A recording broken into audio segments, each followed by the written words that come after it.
Evangelho do nosso Senhor Jesus Cristo, segundo escreveu Lucas, capítulo 22, a partir do verso 1.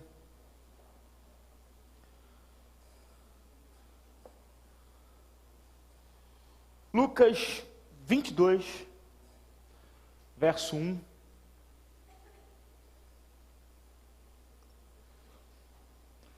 Quero convidar os irmãos a ficarem de pé para a gente fazer a leitura da palavra do Senhor.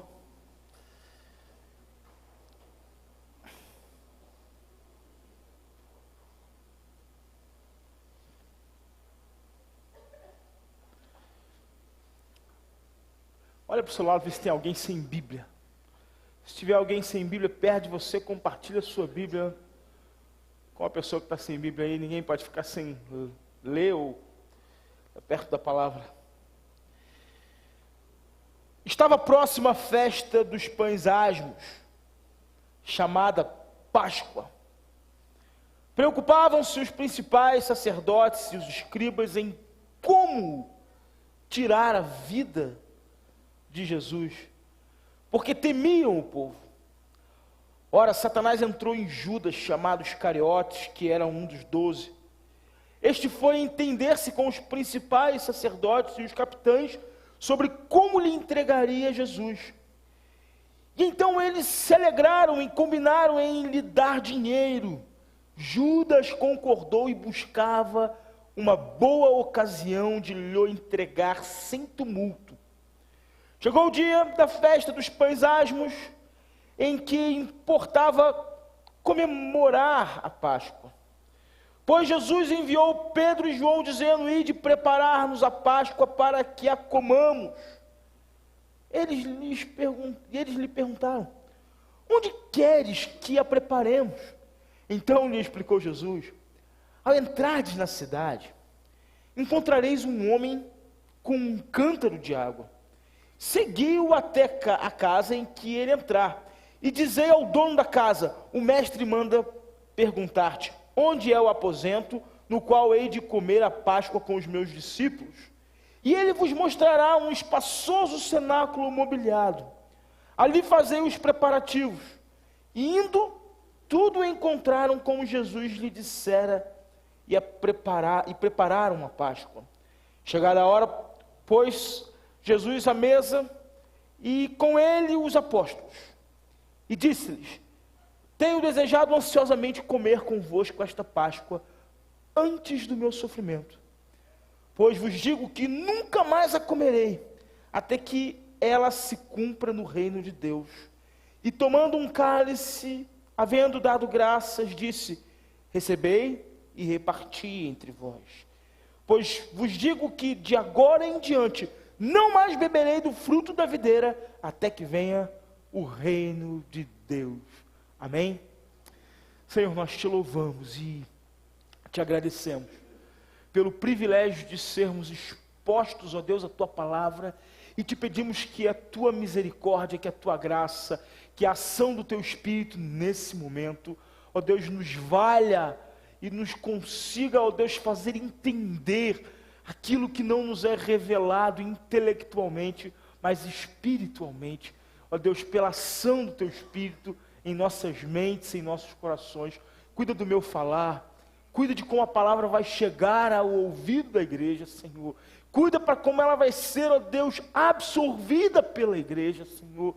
Ó Deus, e cuida de como as pessoas vão sair daqui nessa noite, ó Deus, com a tua palavra, não apenas em punho, mas guardada no coração. Nós confiamos no Espírito Santo e oramos em nome de Jesus. Amém e amém. A igreja pode se sentar.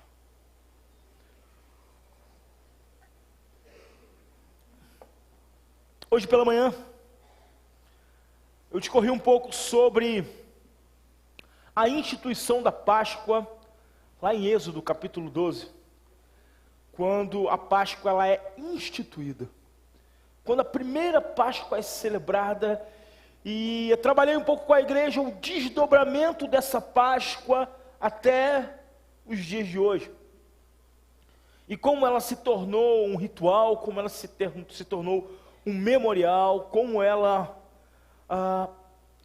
se tornou algo tão importante para o judaísmo e, por causa de Cristo, importante para o cristianismo.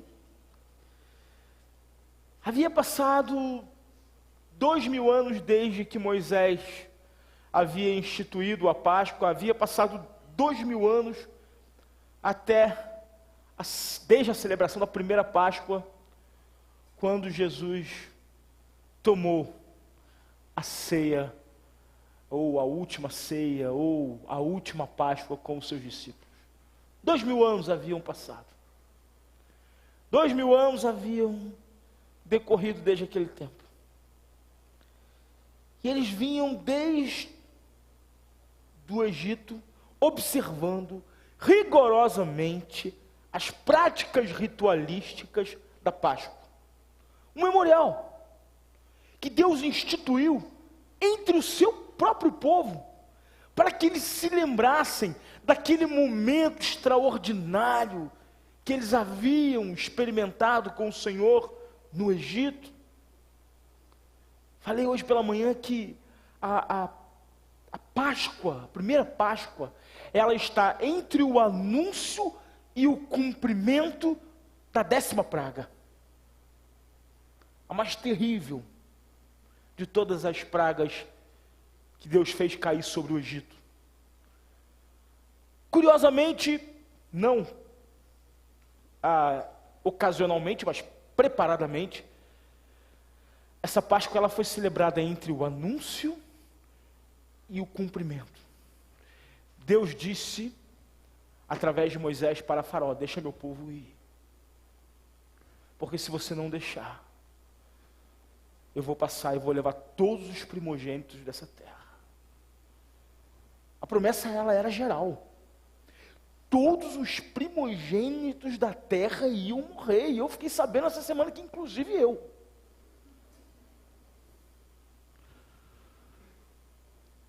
Ia ser para todo mundo. O anjo do Senhor ia passar. Ia levar consigo todos os primogênitos da terra. Mas aprove ao Senhor criar uma oportunidade, uma chance para o seu povo. E o Senhor lhes deu um cordeiro. O Senhor lhes deu o sangue do cordeiro e disse: vocês vão comer um cordeiro, mas antes de comer esse cordeiro, vocês vão passar o sangue desse cordeiro. E é interessante que eles passavam o sangue nos umbrais com um arbusto chamado isopo. Daí o salmista dizer: purifica-me com o isopo e ficarei mais alvo do que a neve. Isopo era um ramo de folhas. E ele passava aquele isopo nos umbrais da porta. E Deus disse: quem tiver o sangue do cordeiro nos umbrais daquela porta, o anjo vai passar sem que vidas sejam retiradas. Na verdade, a Páscoa ela foi uma oportunidade de vida. E na verdade, ela continua sendo uma oportunidade de vida. A nossa Páscoa ela também está entre o anúncio da morte e o cumprimento final da morte. Nós temos uma oportunidade no meio do caminho. E naquela noite, a mortandade foi tão grande no Egito. Ela desceu de maneira tão implacável sobre aquela terra, que nem mesmo a dureza do coração de Faraó foi capaz de resistir tamanha dor. E ele liberou o povo. Mas não morreu ninguém daqueles cujo sangue foi passado sobre a porta. O sangue do cordeiro lhes valeu. O sangue do cordeiro foi eficaz naquele momento. E Deus não queria que eles se esquecessem daquilo. Porque imediatamente após aquilo o mar se abriu e eles passaram. E o mar se fechou e o Egito ficou boquiaberto, vendo o seu exército sendo tragado pelo mar.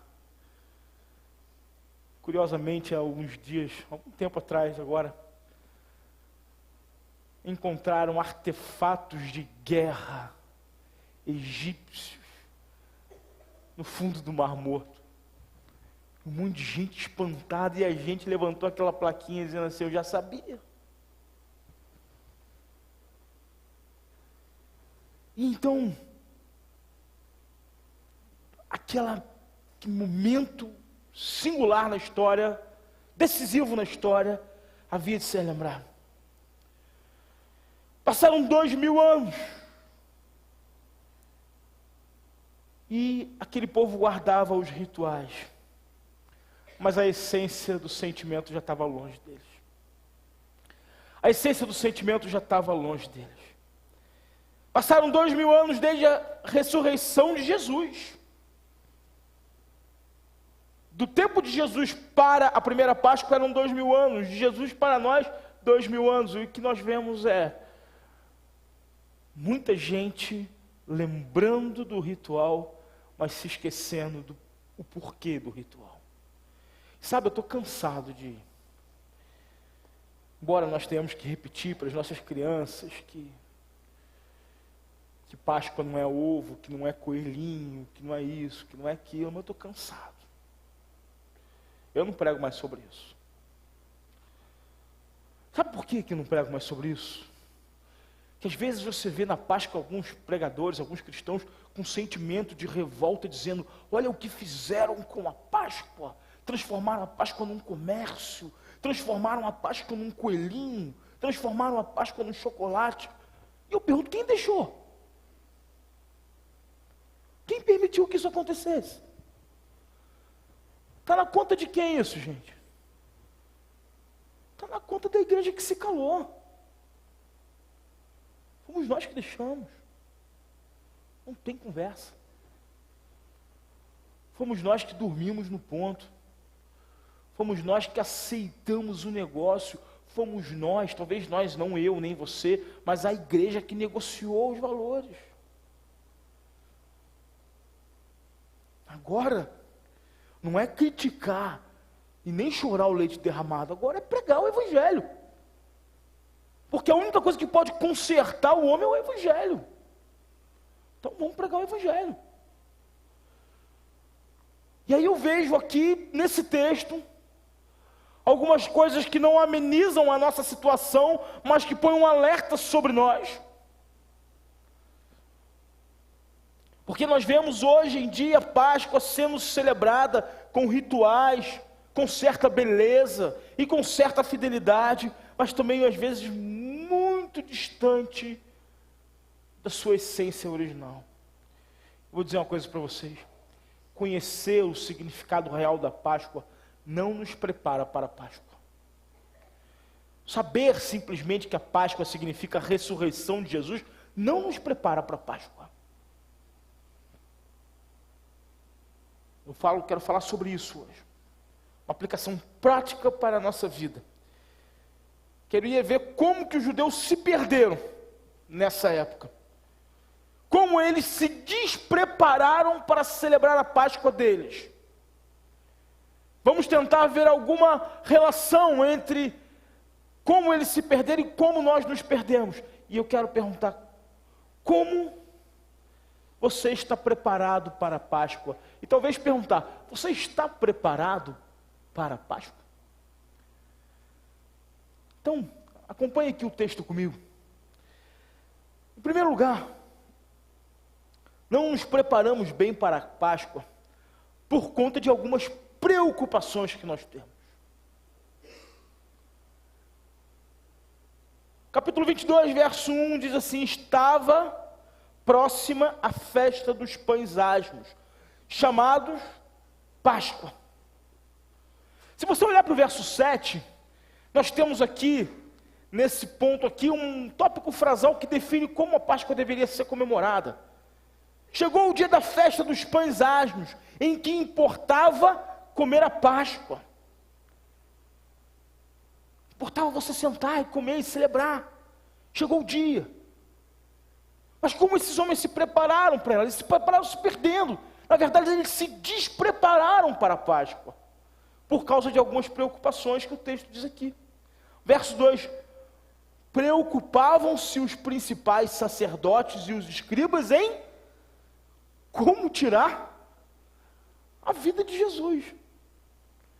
Se a Páscoa para eles era libertação, era vida, olha a preocupação que vinha no coração deles. E não importa se Jesus era o Messias, ou se Jesus era de fato um baderneiro, comilão, glutão e beberrão, que eles o acusavam ser. Não é tempo de você se preocupar em como tirar a vida de alguém. Nós nos perdemos muito se preocupando com a coisa errada. E, obviamente, eu vou falar isso aqui, você vai lembrar de alguém, olha, fulano realmente faz isso. Fulano, ele se preocupa muito com a coisa errada, eu queria dizer, fulano, esse fulano hoje vai ser você. Eu queria que você pensasse como e o que tem desviado a sua preocupação. Como é que você saiu da sua casa e veio para cá hoje? Como é que você saiu da sua casa e veio para o culto hoje? Será que você chegou aqui ansioso para celebrar a Páscoa do Senhor e cultuar a Deus? Ou você veio reclamando com alguém, ou você veio aborrecido com alguma coisa, ou você veio brigando com alguém, ou você veio discutindo com alguém, ou você fez uma confusão na sua casa hoje na hora do almoço? Não precisa responder não, tá, gente? Isso é coisa para você resolver em casa. Só que você veio reclamando que o culto é chato, que o culto vai demorar, que o culto vai ser isso, que o culto vai ser aquilo. A preocupação errada rouba de você a verdadeira adoração. A preocupação errada tira da igreja a capacidade de dar aquilo que o Senhor pede. Davi, naquela pregação que eu fiz há algumas semanas atrás, no Salmo 51, quando ele se converte naquele arrependimento e diz assim, o Senhor não se agrada de holocaustos, porque senão eu te daria. Mas o que o Senhor espera é coração quebrantado, compungido e contrito. Isso o Senhor não desprezará. Qual é a preocupação do teu coração ao vir para um culto de Páscoa? Pergunto mais, qual tem sido a tua preocupação ao vir para a igreja? E vou além. Qual tem sido a tua preocupação ao buscar a Jesus na sua vida? Tem muita coisa pequena desviando o nosso foco. Tem muita coisa pequena desviando o nosso olhar. É por isso, são nessas brechas pequenininhas que o coelhinho da Páscoa entra. E vira um demôniozinho dentro da fé cristã. A gente fica brigando com coisas bobas, quando a gente olha, o nosso filho está pintadinho de coelhinho, falando um monte de besteira. Todo ano eu fico assim, querendo publicar aquele texto do Luiz Fernando Veríssimo, Dúvidas Pascais. Você procura na internet, Dúvidas Pascais, Luiz Fernando Veríssimo. É sensacional aquele texto, mostra o quanto nós não entendemos a Páscoa de uma maneira geral. Amo aquele texto. Inteligentíssimo, uma escrita esplendorosa do Veríssimo. Mas ele mostra como é que as pessoas não entendem. Não entendem por quê? Porque a nossa preocupação está tão centrada em algumas questões que às vezes podem até ser religiosas. A culpa do coelhinho da Páscoa ter roubado o lugar de Cristo no coração de muita gente não é do comércio que fez uma boa propaganda. Fomos nós que não soubemos pregar um Cristo de maneira mais interessante do que um coelho que não bota ovo. E aí no texto do Veríssimo, o menino pergunta, mas não era melhor ser a galinha da Páscoa? E o pai não sabe ensinar e manda um menino para a escola dominical. Ou então para a aula de catequese lá. E assim tem sido um reflexo Muitas vezes da nossa geração. E é interessante que, veja bem, essa preocupação não estava só no coração do povo, mas essa preocupação, segundo o verso 2 aqui, estava no coração dos principais sacerdotes, dos homens responsáveis pela lei. Se está no coração do pastor, meu amigo, você imagina o que está no coração da igreja.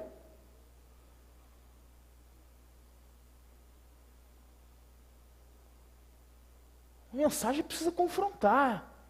A mensagem precisa chegar trazendo a gente para a linha. E eles não estavam fazendo isso. Enquanto isso, eles estavam preocupados com a política. Porque Jesus dizia ser o Messias. Nós não queremos ter um problema com esse Messias. Vamos matar esse camarada. Então, meu irmão, com que você tem se preocupado? Qual tem sido a sua preocupação? Como é que você tem olhado para a igreja? Você precisa mudar a sua visão. Você precisa mudar o seu foco. Não importa se você está muito tempo ou pouco tempo na igreja. Você precisa entender o que Jesus quer e não o que você quer. Mais à frente eu vou dizer que você precisa fazer o que Jesus quer e não o que você quer. Existe um propósito no Evangelho. Na verdade, existem muitos propósitos no Evangelho. Mas tem uma coisa que não é propósito no Evangelho: agradar você. Te agradar não é o propósito do Evangelho.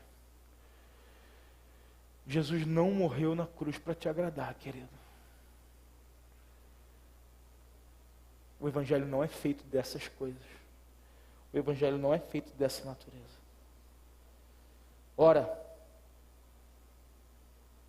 preocupavam-se os principais sacerdotes e os escribas em como tirar a vida de Jesus. Segunda coisa que eu queria compartilhar com você dentro desse texto. Nós não nos preparamos bem para a Páscoa por causa de alguns entendimentos que nós fazemos. E o texto fala sobre esse entendimento a partir do verso 3. Diz aqui a palavra do Senhor: ora, Satanás entrou em Judas, chamado Iscariote. Me permita abrir um parênteses aqui, nós não estamos falando de possessão demoníaca. O texto aqui não tem nenhuma inferência, se você acha que tem, não tem. É porque a palavra no original que se usa para isso é exatamente outra. Nós estamos falando aqui de uma influência intelectual, uma influência espiritual, que move na mente do homem, e que pode acontecer com crentes e não crentes. Primeiro, a minha teologia me diz o seguinte: crente não fica endemoniado. Se crente ficar endemoniado aqui, já vou avisando, vai ter que voltar para a classe de catecúmeno, que não é crente. Crente não fica endemoniado, não fica. Se ficar, tem um problema aí ficou pior ainda. Além de ter ficado endemoniado, na igreja presbiteriana, que isso não é comum, né? Vocês já me perguntaram: a sua igreja não tem muito isso não, né? Isso não. Ninguém fica endemoniado na sua igreja? Não. Por quê? Porque o demônio prefere ir na sua. Aqui ele não é bem-vindo. Ele só vai onde ele é bem-vindo. Vamos para lá. Parece que é um ponto alto no culto, né? Deus me livre. Eu não gosto de bêbado no culto. Eu mais gostei quando eu vim para a central aqui, porque não tem bêbado no culto. Lá em São Geral, toda semana tinha um bêbado. Sabe que um bêbado deu uma palavra lá na minha igreja lá? Eu dei a bênção no final do culto. Um bêbado que anda com a camisa do Flamengo aí na rua aí falando. Não precisava falar disso. Mas é porque é redundância. Eu dei a bênção. Quando eu terminei a bênção, o bêbado se podeis assentar. Todo mundo assentou. Eu disse: obrigado, querido. Eu já ia falar mesmo. Ele estava acostumado a ir lá na igreja. Ainda falou assim: podeis assentar. Satanás entrou em Judas, na mente de Judas, influenciando Judas, falando no coração de Judas, um homem religioso. Ele não era apenas um discípulo, ele era um apóstolo. Ele era o tesoureiro dos apóstolos, tem nada a ver com os tesoureiros. Ele era um homem importante. Judas tinha pregado o evangelho, Judas tinha expulsado o demônio, Judas possivelmente tinha operado milagre junto com Jesus. Mas Satanás entrou no coração dele, gente. E este foi entender-se com os principais sacerdotes e capitães sobre como entregar Jesus. Satanás entra no nosso coração até hoje e a gente tem ido se entender com o mundo. O que desprepara a gente da Páscoa é com quem nós temos nos entendido. Você não precisa ser do mundão para se entender com as coisas do mundo. Você pode ser crentão e estar se entendendo com as coisas do mundo. Isso aqui é uma luta muito grande, meu irmão.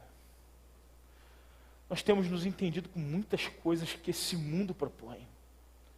Nós temos buscado estabelecer entendimento, concordância, consonância, muitas vezes mais com as coisas do mundo do que com as coisas do Senhor. Uma das coisas que o inimigo tem feito conosco é: se entenda com a religião, mas não se entenda com o Deus da religião. Isso é um outro pecado.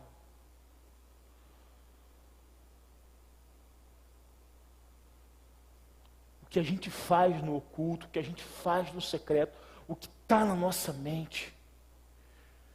Cuidado, meu irmão, para você não se entender com Satanás. Cuidado para você não se entender com aqueles que querem destruir Jesus. É muito fácil você se entender, é muito fácil você se alinhar, é muito fácil você entrar em entendimento com quem quer destruir Jesus. Você faz isso através de um clique, você faz isso através de uma palavra, você faz isso através de uma ação, às vezes você faz isso através de um olhar, você faz isso através de um pensamento.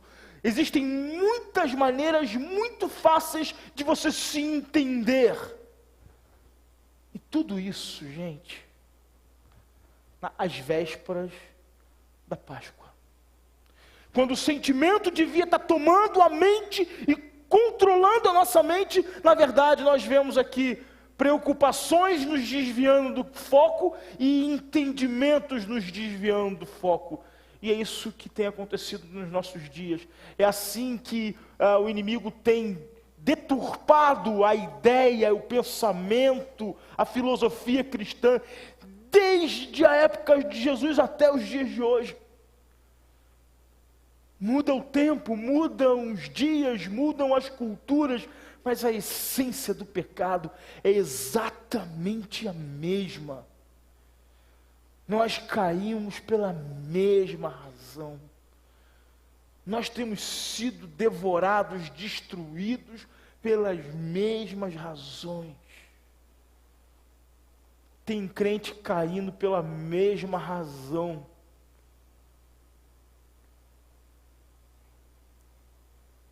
Que ele cai a vida inteira. Que os crentes têm caído a vida inteira. Às vezes os animais são mais fáceis de aprender uma coisa do que a gente. Esses dias nós deixamos a porta de casa aberta, o gato desceu. O gato é um dos animais mais inteligentes que existem. Mas ele se perdeu no corredor. Ele foi parar na casa da vizinha, ficou arranhando a porta da vizinha não abriu a porta para ele. Ele deve ter pensado: perdi a comida mole, perdi a bebida mole, perdi o carinho mole, perdi tudo mole. Ele foi desesperado, ele miava, a Catarina foi pegar ele lá embaixo. Ele nunca mais, se abre a porta, ele chega num portal sem assim, ó. É ruim de eu sair, hein? Ele não sai mais. Pode deixar a porta aberta, que ele chega na porta e ele fala assim, ó. Ele aprendeu, a gente não aprende. A gente não. A gente sai. tem pastor caindo nos mesmos problemas que um monte de pastor caiu no passado. A gente não aprende. Parece que a gente quer botar a mão no fogo. Tem crente se desviando pelas mesmas razões que dezenas e centenas de milhares de crentes sempre se desviaram. Não aprende. O que há conosco? O que há na nossa vida? O que está acontecendo? Nós não nos preparamos bem para a Páscoa por causa de alguns entendimentos. Nós nos entendemos com mais facilidade com o diabo do que com Cristo. Nós nos entendemos, na verdade, melhor, se você prefere que eu diga assim, nós nos entendemos melhor com os prazeres do que com as obrigações do Evangelho. Em terceiro lugar, rapidamente, preparar-se para a Páscoa, gente, é fazer aquilo que o Mestre manda. Preparar-se para a Páscoa é fazer aquilo que Jesus tem nos mandado fazer. No verso 7, diz assim: chegou o dia dos pães asmos, em que importava comer a Páscoa. Jesus, pois, enviou Pedro e João, dizendo: ide preparar-nos a Páscoa, para que comamos. Você, numa leitura pessoal, aí parece uma coisa simples, mas se você for parar para pensar, se você fizer aqui uma projeção sobre o texto, era uma ordem meio complicada. Jesus não tinha onde dormir, Jesus não tinha dinheiro, ainda tinha 12 apóstolos que andavam atrás dele. A Páscoa consistia em matar um carneiro, ter pães asmos e ervas amargas. E já naquela época se tomava um vinho para descer melhor. E você precisava ter um lugar. E então, quando Jesus fala assim para Pedro e João: vai lá, prepara um lugar para a gente comer, prepara uma ceia para a gente maneira. Imagino que Pedro olhou para João e disse: onde é que nós vamos preparar a ceia? Nós não temos onde ir, não temos dinheiro. Mas eles podiam falar: nós vamos dar um jeito. Pedro era o tipo do camarada que dava um jeito. Não, deixa comigo que eu vou dar um jeito. Eu vou sair, eu vou pedir, eu vou falar com um amigo ali, eu vou pedir um negócio aqui. Mas é interessante que eles já estavam no final do seminário, era 3º ano de seminário, Jesus já estava para morrer. Os caras já estavam se formando, eles tinham que ter aprendido alguma coisa. E é nesse ponto aqui que nós tropeçamos muito. Quando nós temos uma tarefa, mas nós não sabemos como fazer a tarefa, e ao invés de nós procurarmos aquele que sabe desenvolver a tarefa, nós resolvemos fazer do nosso jeito. É onde a gente quebra a cara feia. É onde o tombo leva a gente de cara no chão. Mas aqui Pedrão e João já estavam espertos, eles dizem o seguinte: então lhe perguntaram: onde queres que nós a preparemos? Olha só, porque a gente não tem nada. O Senhor está falando para a gente preparar, o Senhor já deve ter alguma coisa na sua mente. E a explicação que Jesus dá aqui para eles praticamente não ajuda em nada.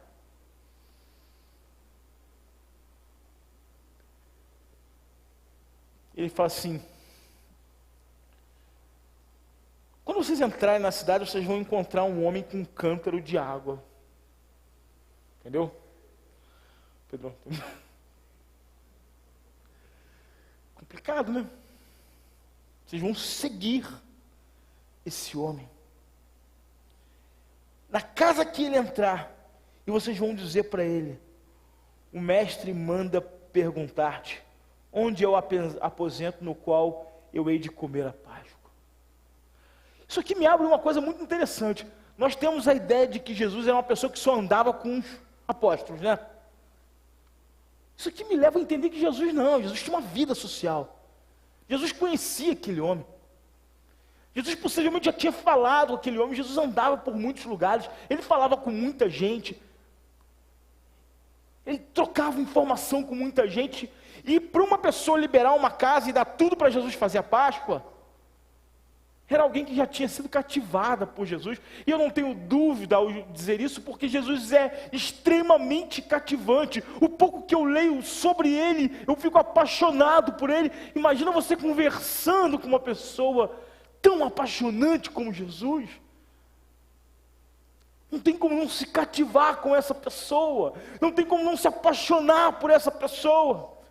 É o tipo de pessoa que, se me pedir alguma coisa, eu dou tudo o que eu puder para ele, porque ele é apaixonante, ele é cativante, ele tem um magnetismo inexplicável. Nós precisamos orar para Deus nos dar magnetismo. Nós precisamos orar para Deus nos dar esse carisma, para a gente não virar crente repelente, espalha bolinho, crente espalha bolinho, sabe?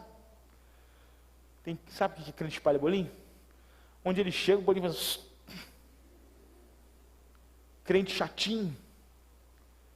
Não. Jesus, ele era acolhedor, Jesus envolvia, Jesus trazia as pessoas para o contato, para o relacionamento. Ele era legal com os crentes, com os não crentes, com os ateus, com os judeus, com os gentios. E eles foram.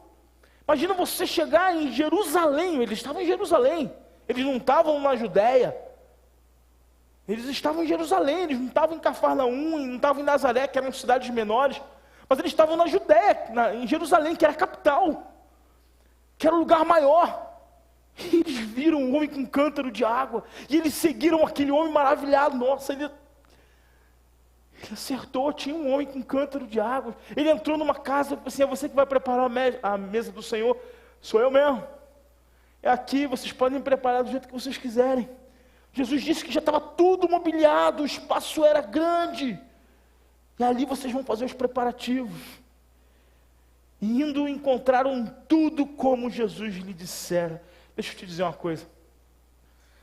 Segue Jesus, que você vai encontrar tudo como ele disse. Agora, não confia na tua palavra não, querido. Não acha que você sabe mais do que todo mundo. Porque é aí que a gente quebra a cara, é aí que a gente se machuca, é aí que a gente tropeça. Mas faz tudo o que ele disser. Siga tudo o que ele mandar você fazer. E você vai encontrar tudo como ele disse. Amém? Que a nossa igreja ouça ele e encontre tudo como ele disse. Preparar-se para a Páscoa, então, é fazer o que o Mestre disser. E por fim, verso 14, o verso 15, diz assim: chegada a hora, pôs-se Jesus à mesa, e com ele os apóstolos, e disse: eu tenho desejado ansiosamente comer essa Páscoa com vocês. Jesus só senta na mesa de quem prepara a mesa da maneira que ele mandou. Jesus não senta em qualquer mesa, querido. Jesus só senta na mesa de quem prepara tudo como ele disse. E eu tenho certeza que não houve nada melhor e maior do que ouvir Jesus dizendo: eu estava ansioso para comer com vocês. Porque eu não vou mais comer dessa Páscoa. Eu só vou ver essa Páscoa quando ela se cumprir no reino de Deus, novamente. E ela vai se cumprir. Eu disse hoje pela manhã que a Páscoa dos judeus, ela não é significativa para a gente. Porque algo muito maior do que o mar se abrindo aconteceu, que é a morte de Jesus e a sua ressurreição. Então, um fato maior elimina um fato menor. Mas sabe, essa Páscoa que nós comemoramos hoje, ela é temporária. Porque o dia que Jesus voltar e nós estivermos diante dele, nós não vamos precisar comer da Páscoa e nem celebrar a Santa Ceia para lembrar que ele vai voltar, porque ele já voltou e nossos olhos estão vendo e nós vamos poder tocá-lo e senti-lo e ouvi-lo absolutamente. Então a Páscoa vai ser aniquilada também. Mas enquanto não é, nós precisamos nos lembrar disso. nós precisamos preparar a mesa. Sabe, eu poderia fazer numa outra mensagem uma relação sobre Jesus e a mesa, sobre Deus e a mesa. Jesus sempre prepara um banquete para a gente, para nos abençoar, para encher o nosso coração. Jesus disse, quando o filho pródigo voltou, que o pai mandou matar um bezerro, e ele mandou fazer uma festa, um banquete para celebrar o filho que estava morto, mas voltou. Alguns irmãos não quiseram celebrar a vida. O irmão mais velho não quis celebrar. Peça para que a síndrome do irmão mais velho não tome conta do teu coração. Porque quando Jesus fizer uma festa para o irmão mais novo, vá celebrar, vá se alegrar com ele, querido. Vá se alegrar com Jesus naquilo que ele se alegra. Jesus resolveu contar uma parábola sobre um banquete de um rei. E o banquete chamou todos os nobres. Mas os nobres não quiseram ir. Então ele chamou os pobres. Bem-aventurados os pobres de espírito, porque herdarão o reino de Deus. Então, querido, prepare o seu coração. Jesus disse lá prepara uma mesa para você na presença dos seus adversários. Salmo 23. Em Apocalipse capítulo 3 ele disse, eis que estou à porta e bato. Aquele que abrir, eu vou entrar e vou fazer o quê? Vou ceiar com você. O que Deus quer fazer em nossas vidas hoje é preparar o nosso coração. É preparar a nossa vida. É colocar no seu coração, querido, você que entrou aqui hoje, nesse culto, um desafio, para que você não se perca na sua Páscoa, para que você não se perca na sua vida, para que você não venha se preocupar com coisas que você não tem que se preocupar, para que você não venha se entender com coisas que você não pode se entender, e para que você obedeça tudo o que Ele mandar, tudo o que Ele te disser. Ainda que seguir um homem com um cântaro não faça sentido, talvez Jesus esteja dizendo coisas para você hoje que não faça sentido. E quando Ele fala no teu coração, você sabe que é Ele que está falando. Aquietai-vos e sabei que eu sou Deus, diz o Senhor. Se o Senhor estiver falando ao teu coração nessa noite, eu quero preparar uma mesa na tua vida, eu quero preparar uma mesa na tua casa. Para de arrumar desculpa, querido. Para de arrumar história. Para de arrumar desculpas esfarrapadas para não se entregar totalmente para Ele. Faça tudo o que Ele disser. Siga as instruções dEle e você vai encontrar tudo como Ele disse. Tudo como Ele disse. Simplesmente obedeça.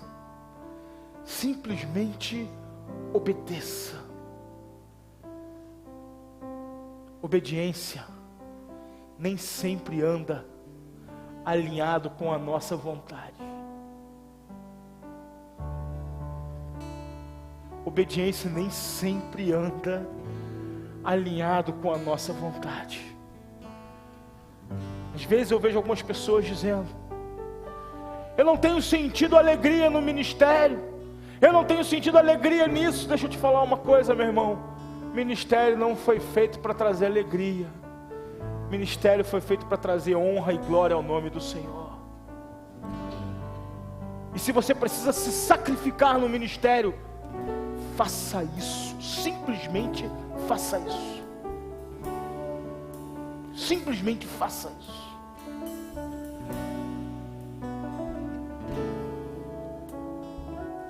Prepare o seu coração com uma mesa para Jesus poder vir e sentar e dizer: eu queria cear com você, Eu estava ansioso para ter esse encontro com você.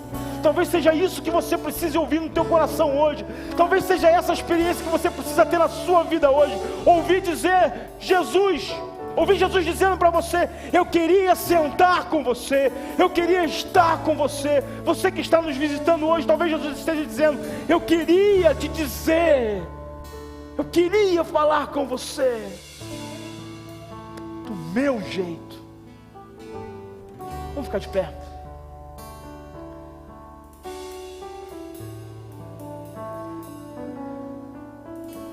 Te dou meu coração, tudo o que há em mim. Você que tem tido a preocupação errada, querido, você que tem tido entendimentos errados na sua vida, nós vamos cantar essa canção e vamos orar pela sua vida. Se você quiser sair do teu lugar e entregar o teu coração diante do Senhor, não estou falando se converter não, querido, talvez você já seja convertido há muito tempo, mas redefinir algumas coisas na sua vida, mas redefinir alguns passos na sua caminhada. Eu preciso fazer isso. Todos nós precisamos de alguma maneira. Mas se Deus estiver falando no teu coração hoje, você tem a liberdade de sair do seu lugar. Enquanto nós cantamos essa canção, envia aqui à frente, para que o Senhor te fortaleça nessa Páscoa, para que o Senhor te abençoe nesse dia. Louve ao Senhor, ore ao Senhor, adore o seu Deus.